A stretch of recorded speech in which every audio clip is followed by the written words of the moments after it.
Hello मेरे प्यारे बच्चों, कैसे हो आप सभी लोग। उम्मीद है कि आप सभी लोग अच्छे होंगे, स्वस्थ होंगे और मस्त होंगे।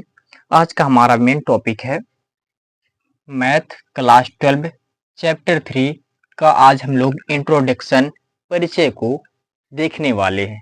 ठीक, आइए सबसे पहले हम आव्यूह मैट्रिक्स को देखते हैं। आव्यूह मैट्रिक्स है क्या? मैट्रिक्स आव्यूह संख्याओं या फलनों को हम बड़े कोष्ठक में लिखते हैं। ठीक, अब कह रहा है कि आव्यूह की कोटि। आव्यूह की कोटि क्या होती है? आव्यूह की कोटि पंक्ति गुणे स्तंभ होती है। यदि दिया हो आव्यूह की कोटि, आव्यूह की कोटि, तो हम उसे पंक्ति गुणे स्तंभ के रूप में लिखते हैं। माना पंक्ति को हमने यम मान लिया और स्तंभ को हमने यन मान लिया, तो पंक्ति गुणे स्तंभ बराबर यम इंटू यन हो जाएगा। ओके, अब आव्यूह की कोटि क्या होती है? आव्यूह की कोटि हमने बता दिया। अब देखते हैं आगे, किताब से है आव्यूह के प्रकार, टाइप्स ऑफ मैट्रिक्स। आव्यूह के विभिन्न प्रकार के आव्यूह होते हैं। ठीक, नंबर 1 स्तंभ आव्यूह कॉलम मैट्रिक्स। एक आव्यूह स्तंभ आव्यूह कहलाता है अगर यदि एक स्तंभ दिया हो, माना 1 2 3, ऐसे ही एक स्तंभ दिया हो तो उसे हम कॉलम मैट्रिक्स मानते हैं। एक आव्यूह दिया हो तो उसे हम क्या मानते हैं? स्तंभ आव्यूह। और अगर इंग्लिश में कहें तो कॉमन क्या होता है, सॉरी, कॉलम मैट्रिक्स। ओके, इतना समझ में आ गया। अब देखते हैं अगला, पंक्ति आव्यूह राम मैट्रिक्स। पंक्ति आव्यूह राम मैट्रिक्स, इसको हम देखते हैं। एक आव्यूह पंक्ति आव्यूह कहलाता है यदि हमें 1, 2, 3 इस तरह से दिया हो तो यह हमें पंक्ति आव्यूह कहलाता है।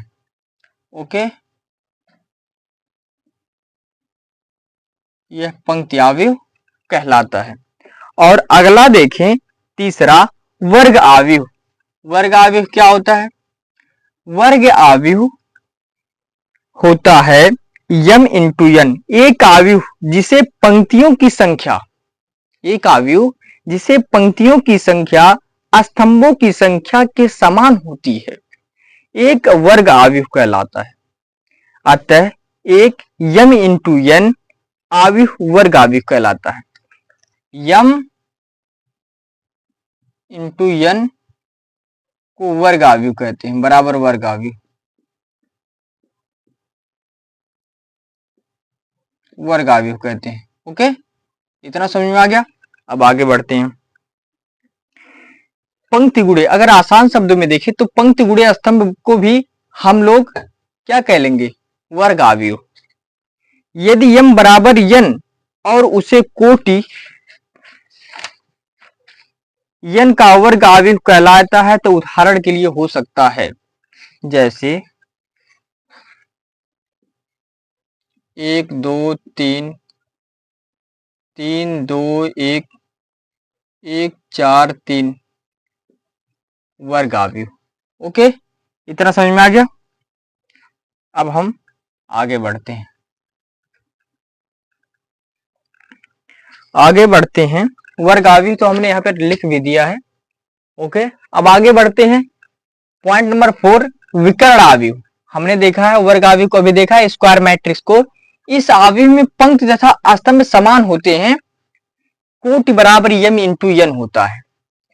अब देखते हैं विकर्ण आव्यूह क्या होता है। डायगोनल मैट्रिक्स, यह एक वर्ग आव्यूह है जिसमें विकर्ण के अतिरिक्त सभी अवयव शून्य होते हैं। विकर्ण के अतिरिक्त, विकर्ण क्या होते हैं? जो ये 1 2 3 दिख रहे हैं, यह क्या है? विकर्ण है। क्या है? विकर्ण है। और बाकी सब क्या है? बाकी सब अवयव शून्य होते हैं। बाकी सब क्या है? शून्य है। देखिए, ठीक। अब आगे बढ़ते हैं पॉइंट नंबर 4 पर। अदिश आव्यूह क्या होता है? Scalar matrix. स्केलर मैट्रिक्स क्या होता है? यह एक विकर्ण आव्यूह है इसमें विकर्ण के मान समान होते हैं। यह एक विकर्ण अवयव है, इसमें विकर्ण के मान समान होते हैं। जैसे जो विकर्ण होता है वह समान होता है, कर्णिम 3 0 0 0, कर्णिम 3 0 0 0, कर्णिम 3, मतलब जो है इसका मान ये समान होता है। जैसे कर्णिम 3 यहाँ है तो यहाँ भी रहेगा, यहाँ पर भी रहेगा। ठीक, अब देखते हैं पॉइंट नंबर 6, तत्समक अवयव आइडेंटिटी मैट्रिक्स। आइडेंटिटी मैट्रिक्स यह एक विकर्ण अवयव है, यह एक विकर्ण अवयव है जिसमें विकर्ण के अवयव एक होते हैं। जैसे बड़े कोष्ठक में 1 0 0 1। ओके, अब देखते हैं शून्य अवयव किसे कहते हैं। शून्य अवयव किसे कहते हैं? इसमें प्रत्येक अवयव का मान क्या होता है? शून्य होता है। इसमें प्रत्येक अवयव का मान क्या होता है? शून्य होता है। ठीक, उम्मीद है कि आपको समझ में आ गया होगा। अगर इसमें कहीं पर भी थोड़ा सा भी कंफ्यूजन हो तो एक बार हमें जरूर बताएं, या तो एक बार वीडियो को रिपीट करके दोबारा देख लें। ठीक, आज हमारा कॉन्सेप्ट क्लियर हुआ, इंट्रोडक्शन, और फिर अगले वीडियो में हम प्रश्नावली 3.1 को पढ़ने वाले हैं, जो कि अवयव चैप्टर का होता है। ठीक, अवयव मैट्रिक्स। ठीक, इतना आपको सभी लोग समझ में आ गया। उम्मीद है कि आप सभी लोगों को समझ में आया होगा। बस आज के लिए इतना ही, फिर मिलते हैं अपने समय अनुसार कल अगली वीडियो में। Okay, thanks.